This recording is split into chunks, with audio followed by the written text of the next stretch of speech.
Israeli ভূখণ্ড লক্ষ্য করে ক্ষেপণাস্ত্র হামলা চালিয়েছে ইয়েমেনের হুতি বিদ্রোহীরা। শুক্রবার চালানো হয় এইসব হামলা।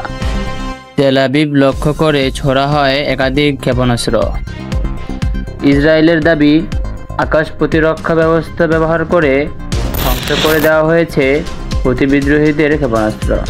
গাজায় ইসরায়েলি হামলার প্রতিশোধ নিতে বেশ কিছুদিন ধরে ইসরায়েলি ভূখণ্ড লক্ষ্য করে ক্ষেপণাস্ত্র ছুড়ছে হুতি বিদ্রোহীরা।